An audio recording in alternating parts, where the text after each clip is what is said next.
The coffee cup in my hand tilted slightly as I heard the burst of laughter echoing from the living room. A few drops splashed onto the hardwood floor, like a bad omen. But I didn't bother wiping them up.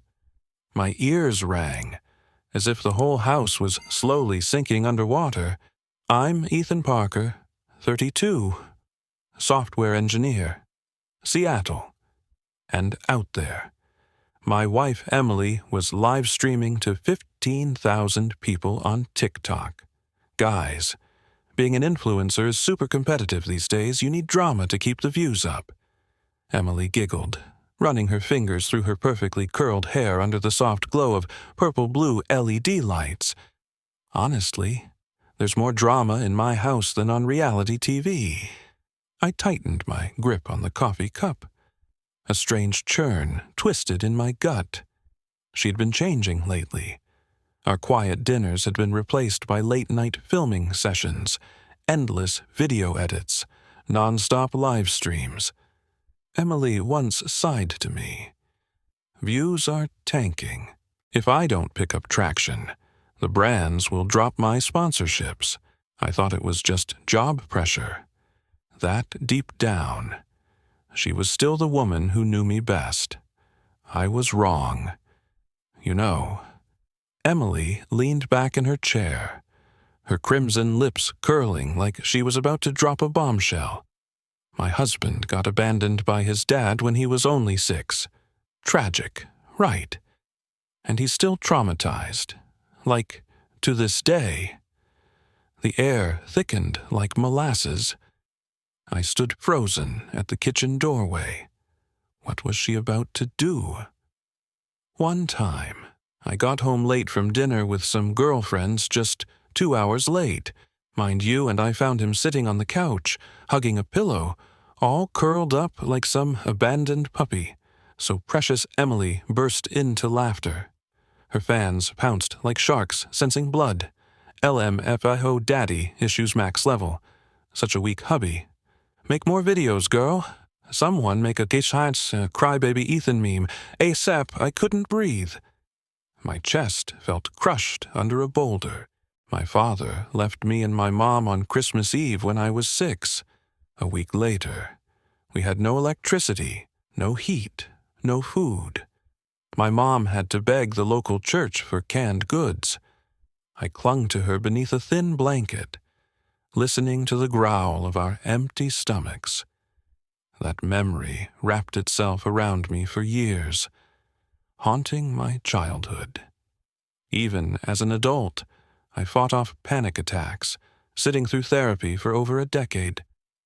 I had only ever shared that story with Emily, in those quiet, late-night talks when we trusted each other with everything. Only she knew, and now she was using it for entertainment. I stepped into the living room, my voice tight. Emily, what the hell are you doing? Emily glanced back at me, her eyes sparkling under the ring light, smiling like I was the one being dramatic. Honey, relax. This is TikTok. It's just for fun.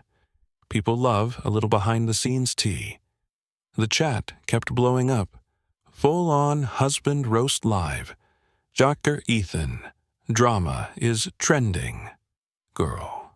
A few obsessed fans started throwing donations, along with messages, "Love your raw content, queen, keep spilling." I wanted to lunge forward and shut off her phone, but I froze. If I did, I'd only feed into their image of me a weak, pathetic loser for them to mock. Instead, I turned away, my hands trembling. This isn't a joke, Emily. You know how much that hurts. She shrugged, dismissive. You're just too sensitive. You got to learn to laugh at stuff, baby. Then she turned back to the camera, her wide, glossy eyes locking onto her fans. See husband of the year. Y'all, poor thing. I said nothing more. Just walked to the bedroom, locked the door behind me. But the pinging of donations and bursts of laughter kept slipping through the crack. hammering at my temples like cruel little daggers. Why was she doing this? For a few extra bucks? For views or something darker? Was this just a slip-up? Or the beginning of a nightmare? I lay still on the bed, eyes wide open in the dark. For the first time, I was afraid of the person I once believed loved me most. I never imagined that in just one night, social media could turn my life into a nightmare I couldn't escape from. The next morning, as soon as I turned on my phone, the notifications flooded the screen. Messages, comments, tags, alerts pouring into my life like a hurricane. You're the weakest excuse for a man I've ever seen. Classic daddy issues. Can't believe your wife puts up with you. Come on, make more drama for the views. The more I scrolled, the tighter my stomach clenched. Clips from last night's live stream had exploded across Reddit, Twitter, even Facebook meme groups. Reaction videos were popping up on YouTube with titles that hit me like punches to the face. The weakest husband on TikTok. Exposed. Crybaby Ethan goes viral nationwide. Every time I heard the ding of a new notification, I felt the blood vessels in my head threatening to burst. I pulled up the live stream replay. Emily had tagged it herself, yes, Ethan Drama, in the comment section. Her loyal fans were egging her on Babe. Spill more tea. This is blowing up. Dropped you $20. Please share more of hubby's therapy stories. I swallowed hard, clenching my jaw. My trauma was being auctioned off for donations. That night, when Emily walked into the bedroom, I was still staring blankly at the ceiling. She looked fresh, like nothing in the world was even remotely wrong. Still mad, she asked. Her voice artificially sweet. What are you doing? Emily? My voice dropped. That pain is real to me. You don't have the right to parade it out there like some circus act. She smirked, her eyes colder than I'd ever seen.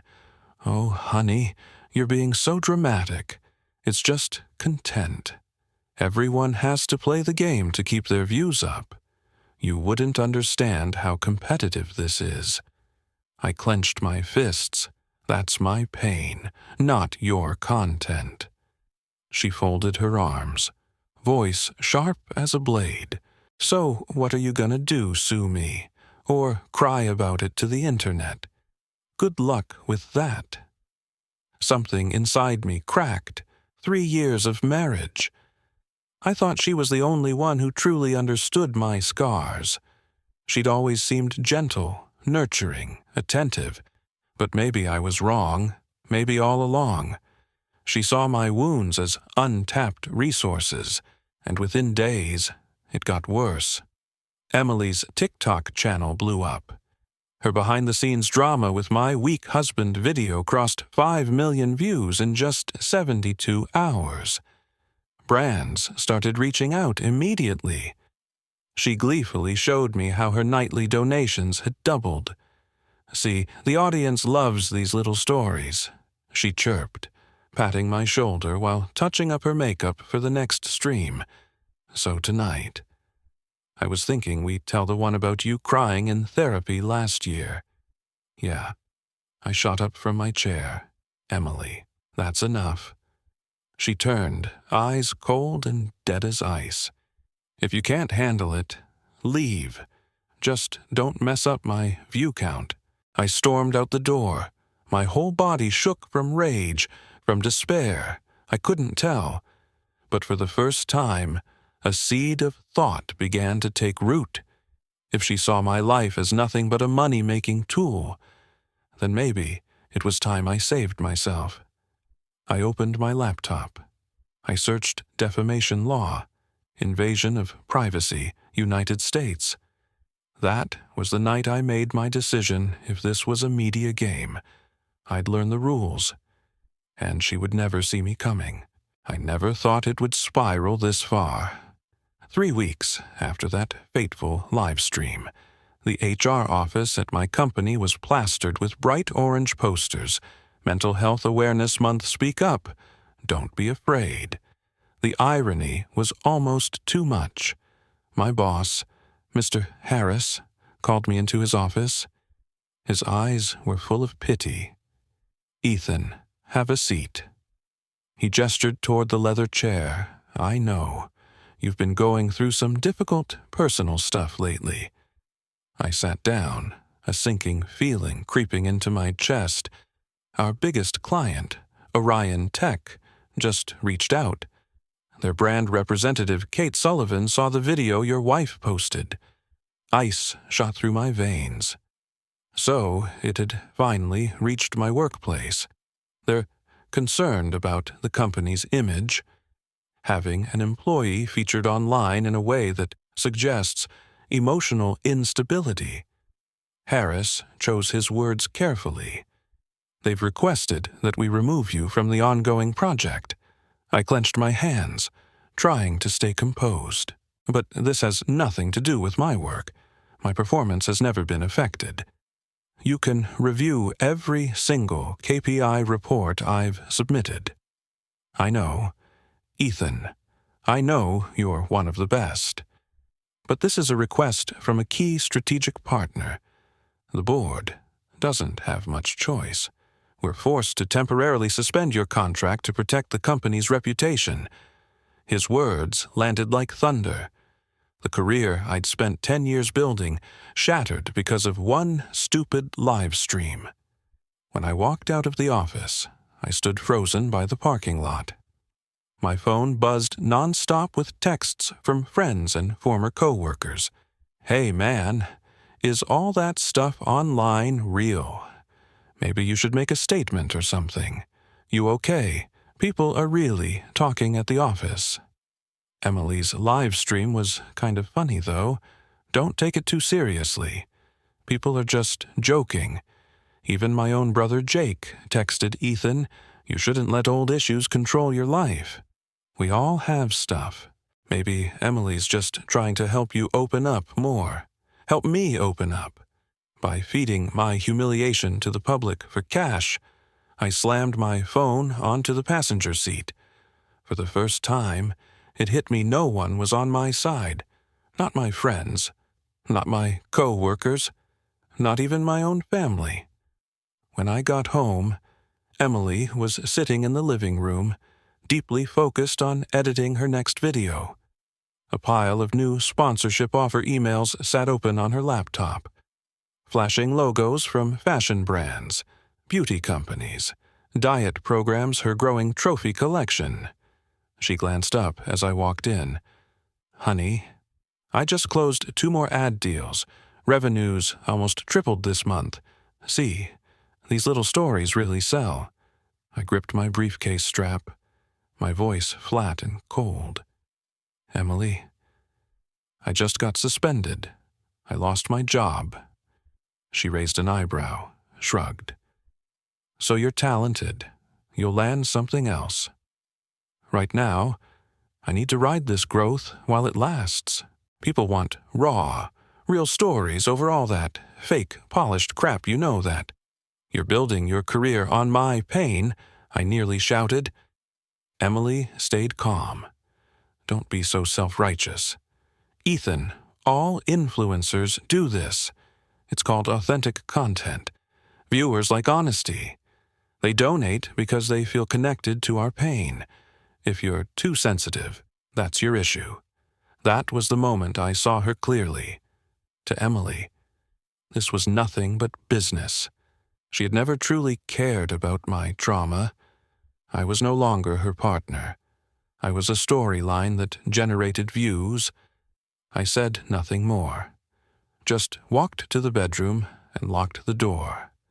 That night, as the ring light's glow leaked through the door frame, and the steady ting-ting of donations echoed through the house, I opened my laptop and registered on several legal forums. I typed out Defamation Law USA, Invasion of Privacy, Monetizing Trauma, Spouse, Social Media Influencers. I knew the road ahead wouldn't be easy, but I wasn't going to sit there hugging a pillow anymore. If she could profit off my pain, then I would seek justice with the very evidence she had created. That night, I sent my first email to a major law firm in Seattle, and this was only the beginning. The law office was on the 15th floor of Union Tower, overlooking downtown Seattle. This was my first time stepping into a place like this, where everyone wore sharp, three-piece suits, crisp ties, and eyes cold as surgical blades. My attorney, Miranda Westwood, wasn't what I had expected. She looked to be in her early 40s, her eyes bright and sharp, her voice soft but weighted. In the world of defamation and privacy law, especially cases tied to influencers, TikTok, and new media, she was a heavyweight. Mr. Parker, I've reviewed all the materials you sent. Miranda spoke as she opened her laptop, the screen filled with video clips from Emily's live streams. She replayed that horrific clip, pausing on the donation comments. Love this drama queen, spill more. Another $50 if you tell more about his therapy. This is our foundation. The main issue isn't just defamation, Miranda explained calmly. This crosses into serious invasion of privacy, especially given that she's your legal spouse. I swallowed hard, but is there really a chance we can win? Social media seems to be on her side. Winning is about strategy. Miranda didn't sugarcoat it.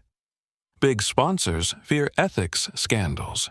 If we can prove she's orchestrating this, profiting off someone else's trauma, her husband's trauma, they'll pull out. The financial pressure will force her to negotiate. I nodded, heart pounding. For the first time, I felt a faint spark of hope. But I don't have much evidence beyond her public videos. How do we prove she staged it? What if she claims it was all just harmless fun? Miranda smiled slightly, eyes sharp as lasers. That's why you'll need my investigator. 2 days later, I met Noah, the private investigator hired by Miranda's firm. Unlike the trenchcoat detectives you see in movies, Noah wore a hoodie, carried a backpack, and looked like your average IT engineer. But once he started working his laptop, I understood why Miranda valued him. She's not just live streaming old stories, Noah said, fingers flying over the keyboard. I've traced some private group chats between Emily and her content team.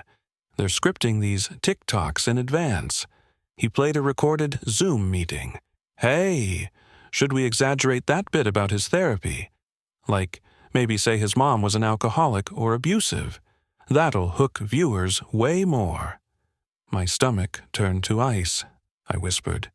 My mother was never an alcoholic. She passed 10 years ago from liver cancer. Emily knows that.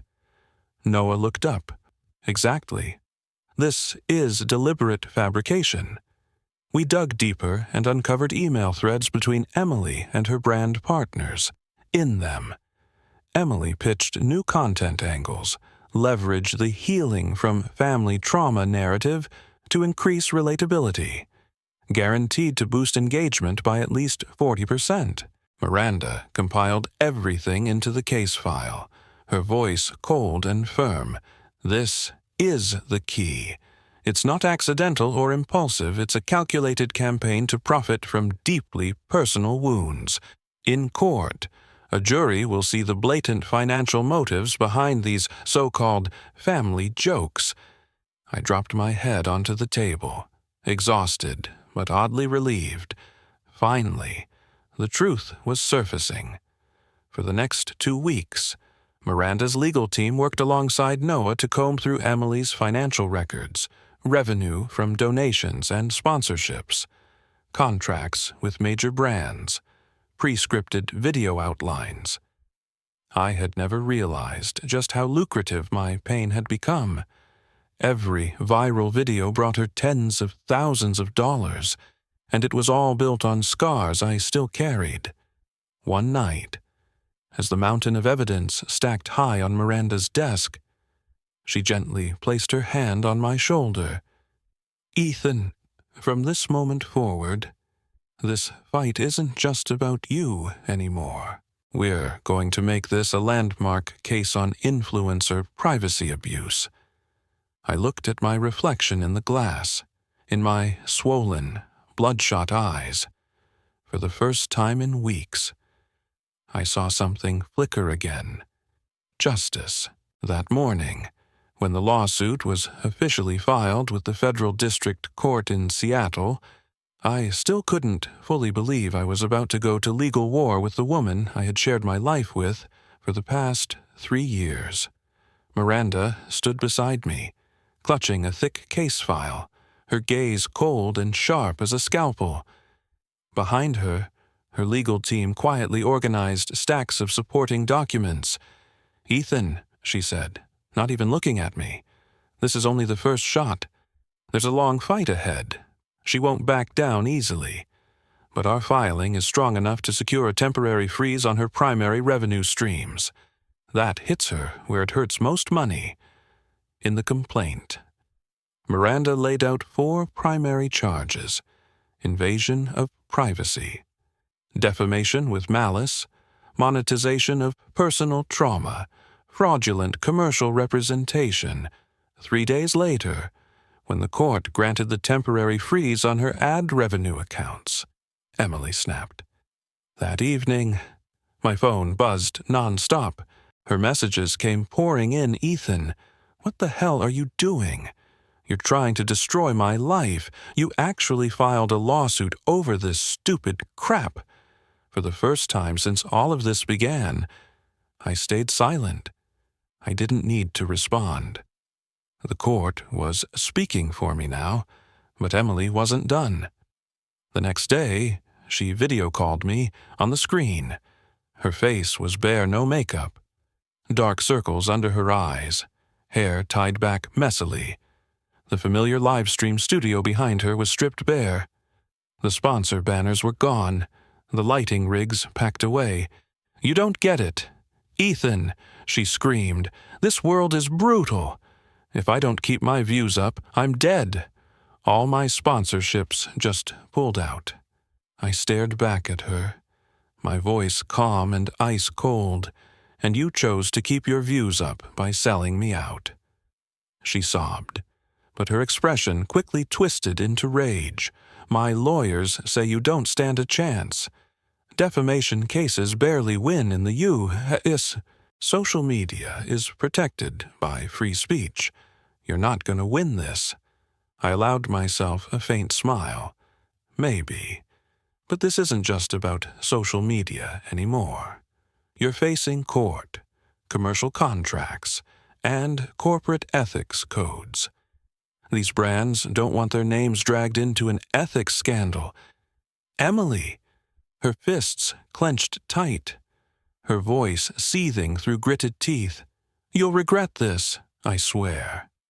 The call cut off, but I knew this was the first time she was truly afraid.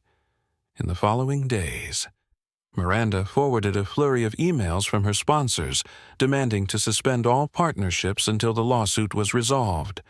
Some brands even released public statements. "We do not tolerate the exploitation of sensitive, personal content for unethical financial gain." The tide began to turn on social media. The vicious, mocking comments aimed at me slowly gave way to a growing backlash. Influencer ethics, as true Emily lied. Monetizing trauma. Even Emily's longtime fans started to question her. Was everything staged? She knew his past and still made up more details for drama. A leaked chat on Reddit made things even worse, a conversation between Emily and her content team, where they laughed about spicing up my trauma to drive views. The real storm was just beginning. That weekend, Miranda called me Ethan. Her attorneys just reached out with a settlement offer. But, in my opinion, we shouldn't stop here. I looked up at her, feeling something I hadn't felt in months for the first time. I wasn't afraid. "No," I said firmly. "I want the truth out, publicly, in court, for the whole country to see." Miranda smiled and nodded. This time, I was the one cornering her.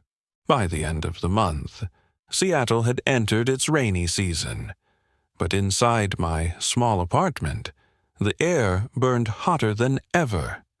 News of the lawsuit between Emily and me flooded every major media outlet. The story exploded into a full-blown national debate, a textbook scandal about influencer ethics in the modern age.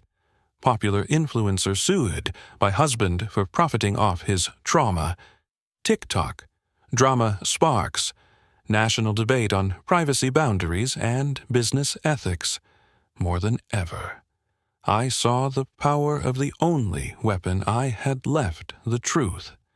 Miranda's law office worked around the clock, meticulously building the case, exposing every layer of Emily's calculated deception. A week before the trial, Noah arrived with a fresh batch of documents. We've secured internal transaction logs between Emily and her sponsors. There are emails showing she fabricated even more painful details to bump up her sponsorship fees. Noah flipped his screen to show me one email suggest adding backstory of alcoholic, abusive mother-in-law. Audience highly responsive to healing from family trauma. Proposal pricing could increase 20%. I froze. My mother, a woman who worked 2 jobs her entire life, who never touched a single drop of alcohol, had now become a prop in Emily's disgusting script. Miranda whispered, "We can expand the suit to include fraudulent misrepresentation to her business partners. That's the angle these brands fear most." Almost immediately, major brands released statements severing ties with Emily permanently. Some even announced potential legal action to seek damages for reputational harm. On social media, the backlash grew into a full-blown tidal wave. This isn't personal storytelling anymore, it's distortion for profit. Cancel Emily trended nationwide, holding the top 3 slots for 5 straight days. Monetizing pain became a rallying cry for a growing movement, questioning influencer ethics. TikTok, YouTube, Reddit, Twitter, every platform was flooded with analysis videos, exposés, reaction clips. Emily's own fan base splintered into 2 camps, one blindly defending her, the other turning on her with brutal outrage. The breaking point came when a former assistant, someone who had worked behind the scenes with Emily, gave an exclusive interview on a major podcast. She revealed the entire scheme from its inception, from the moment she started live streaming about her husband's trauma. Emily was planning every reveal. Every time her views dipped, she'd crank up the drama. I sat in front of my TV, watching myself become the center of a national conversation. But this time, I wasn't the weak, humiliated man being mocked. This time, I was the victim reclaiming his voice the night before trial, after almost a month of complete silence. Emily finally messaged me, "Please stop. I've lost everything. The car's been repossessed, the penthouse foreclosed, every sponsorship deal canceled. My lawyer ordered me to stop live streaming. You've won." I stared at the message, my hand trembling not from weakness, but because in that moment I realized something. Even after losing everything, there was still one thing Emily never had: genuine remorse. I didn't reply. Tomorrow, the entire nation would see the full truth laid bare in a court. There was no room for pity anymore, only exposure. That night, I sat quietly in my small apartment as Seattle's rain poured down, washing away the filth I'd been drowning in for months. For the first time in a long time, I slept deeply, because tomorrow, Emily's final mask would fall. That morning, the federal courthouse in Seattle was packed with reporters. Satellite trucks lined both sides of the street. Major news outlets hung massive banners. Trial of the Year influencer Emily Reynolds faces privacy violation and exploitation charges. Husband accuses wife of profiting. Hundreds of thousands off family trauma. I walked through the main hall in a dark gray suit. No more ringing in my ears. No tightness in my chest. I was calm. After months of hell. I knew today was the end. Across from me at the defendant's table, Emily sat silently. Her face was pale, stripped of flawless makeup. Dark. Sunken eyes stared ahead. The loose gray business suit swallowed her frame into the leather chair. No ring lights. No fan donations. No flattering camera angles could save her now. Emily's attorney, a heavy-set man with a slick tone, stood to deliver the opening defense. Your Honor. This was simply family storytelling presented as entertainment, never intended to offend or cause harm. My client believed she was sharing personal marriage experiences with her audience, fully within the bounds of free speech. Miranda stood up. Her voice cut through the courtroom like steel. Free speech does not include the right to fabricate, distort, and profit from another person's private pain, especially when that person is your legal spouse. The systematic staging of false narratives, deliberately manipulating the victim's past to elicit manufactured public sympathy for commercial gain, constitutes severe invasion of privacy. She brought up the electronic evidence on the large-screen recordings of Emily strategizing about fabricating stories of my mother being an alcoholic, emails with sponsors proposing inflated rates tied to heightened psychological trauma, private messages within her content production team. The courtroom fell silent as the recordings played, revealing Emily's crass laughter. Let's add something about his mom beating him up. Audiences eat that kind of trauma. Up Emily lowered her head, shoulders trembling, lips pressed tight. Miranda pressed on, and here's the income statement. Over 6 months, beginning with the live streams centered on her husband's trauma, the defendant earned more than $370,000 from sponsors, donations, and advertising deals, all built upon calculated lies. The entire room froze in silence. The judge pounded the gavel, based on indisputable evidence of deliberate fabrication, unethical profiteering, and exploitation of another person's private information for commercial purposes. The court rules the defendant, Emily Reynolds, must pay restitution of $350,000 to the plaintiff, Ethan Parker. Furthermore, she is permanently prohibited from monetizing any content related to the plaintiff's private life. All commercial contracts found in violation are hereby voided under advertising ethics regulations. Emily collapsed, covering her face as camera shutters snapped like machine gun fire, hammering the last nails into the ruins of her career. The courtroom livestream pulled over 8 million views nationwide. The hashtag #RockJustice for Ethan rocketed to #1 on Twitter. That evening, I walked alone out of the courthouse.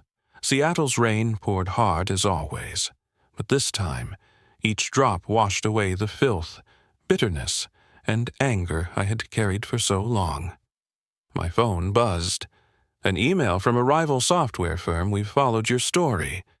If you're open to it, we would be honored to have you join our development team starting next month. I looked up at the glowing skyscrapers piercing the night sky. Finally, I had reclaimed what mattered most, my dignity. And now I knew no one would ever profit off my pain again.